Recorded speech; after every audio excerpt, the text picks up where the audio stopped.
So there's a disturbing ad campaign that's happening in New York City right now about a disturbing trend in health, and there's a health crisis that's not being looked at respectively and pretty much almost normalized in this situation.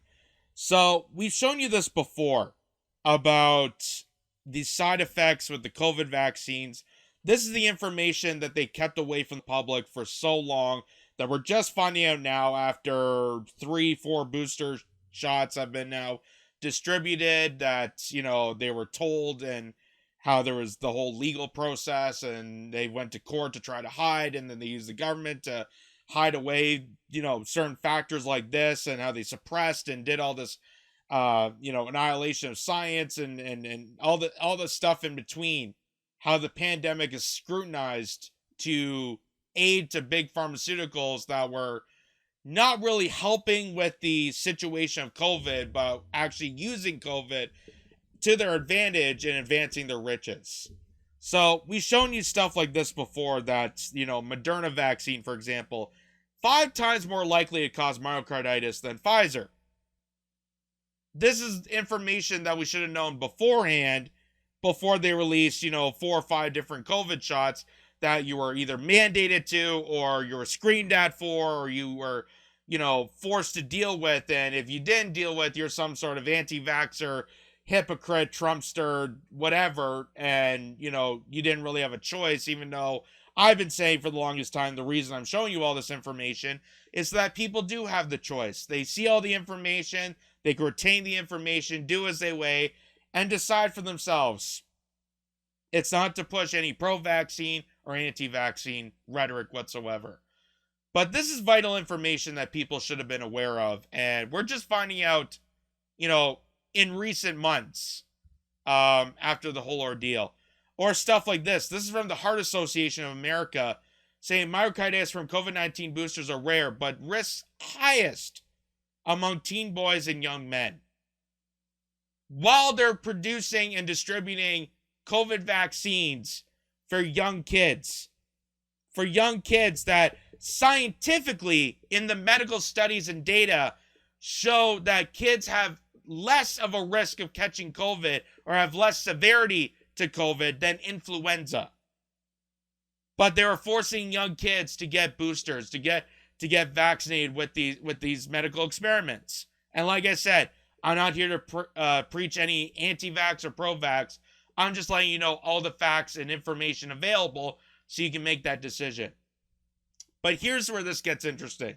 Here's where this really gets to a new point and disturbing.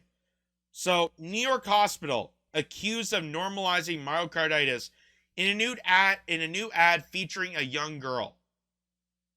So they're trying to normalize something that is a rare disease, something that's very, very rare in children, and they're trying to normalize it because there's a higher risk now.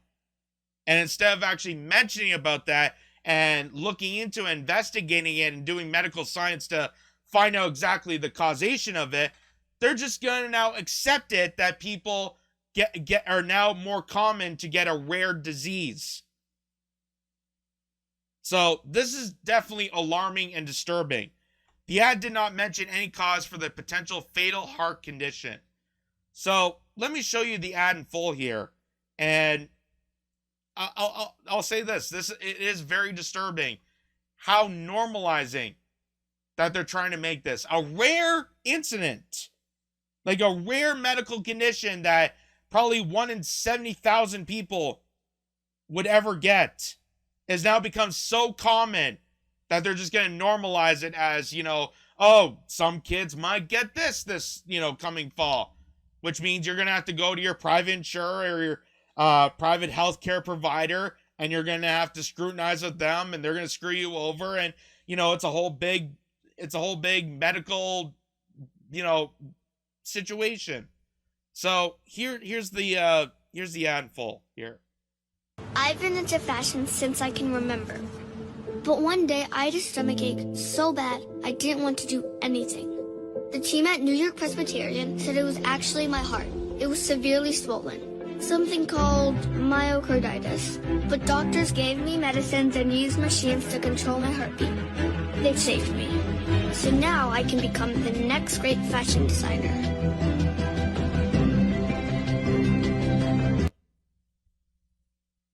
Yeah, it all worked out. I just gotta, kiss up to more pharmaceuticals, take a bunch of more pills, pay a, medical bill to the hospital, get screwed over by my insurance company because they're not gonna provide me for myocarditis. It's a rare disease. How would you have gotten it?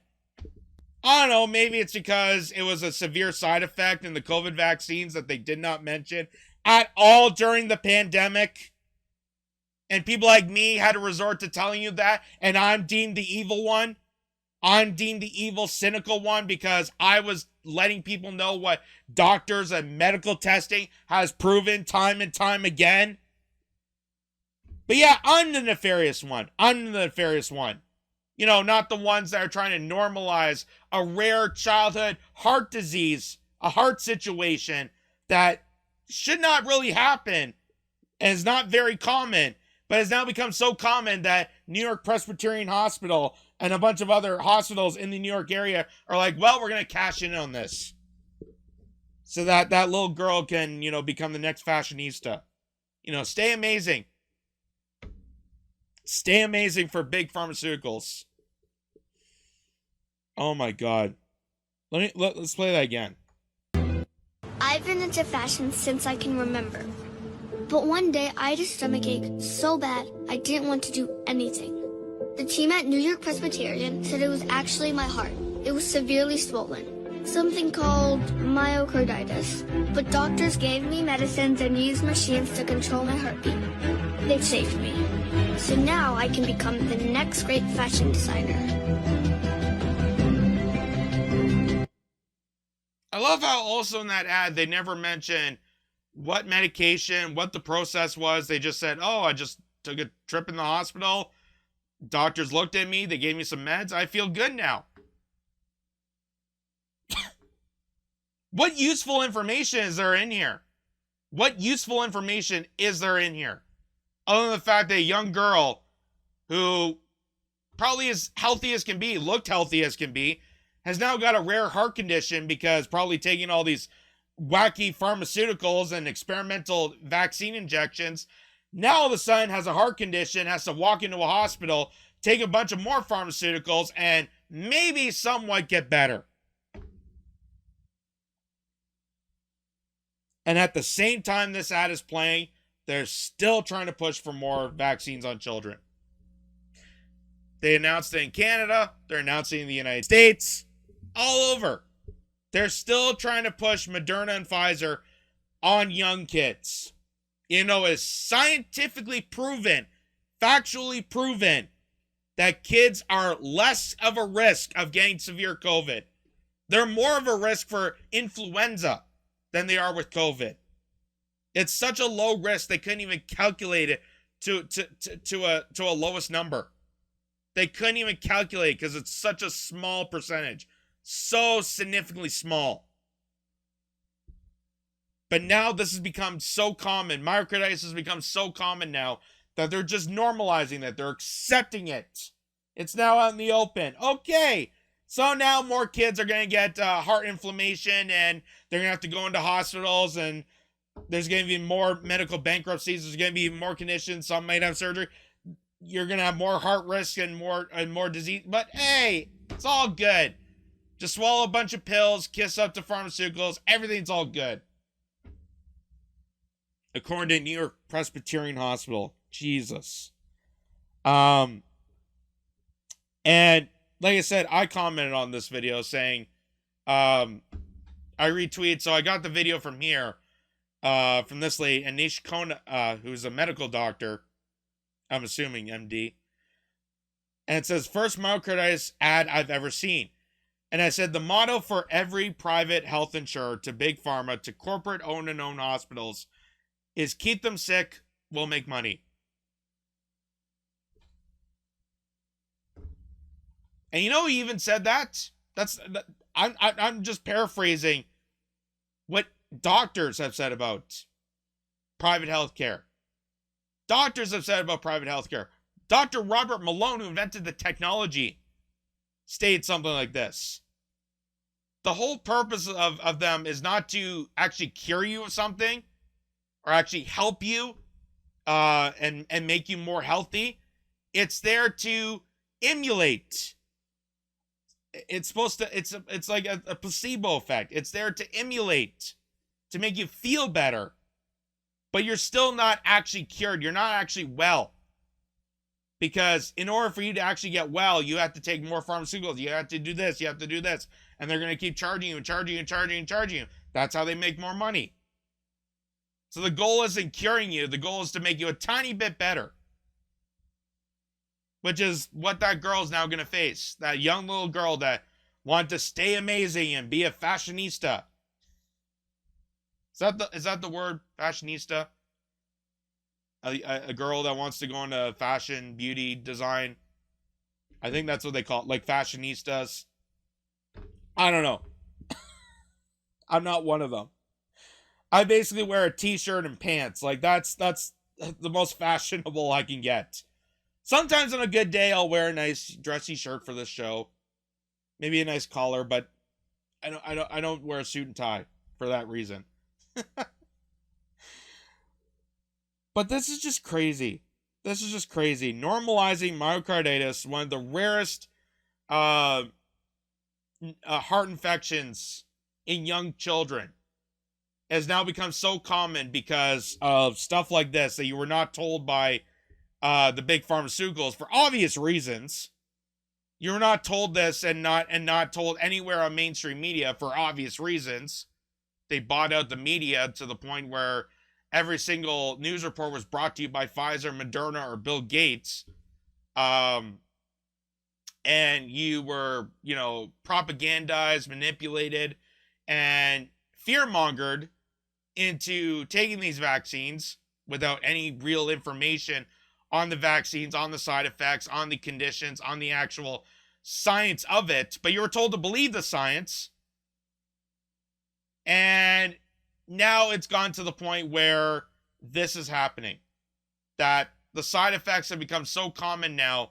And one of the rarest forms, one of the rarest heart conditions has now become so common in young people now that they're going to just normalize it. They're just going to treat it as some sort of condition that some people might have. So something that was probably 1 in 70,000 is now going to be 1 in 5. And you're just going to have to live with it. According to New York Presbyterian Hospital, according to Pfizer, according to Moderna, AstraZeneca, all the big insurance companies are going to cash on this. All the private hospitals are going to cash in on this. And nothing's going to be done. No accountability whatsoever. Because pharmaceuticals line themselves with the government to give a legal halo around them so they wouldn't get criticized. That's how massively corrupted they are. Unbelievably massively corrupted.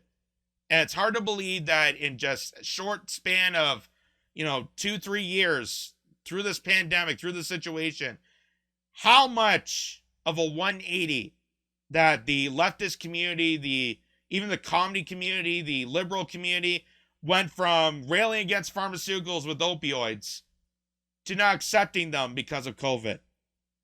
The same evil, manipulative bastards that caused the opioid epidemic that people railed about, that they've done TV shows about. I've been watching a show called Dope Sick right now about it. Really fantastic, by the way.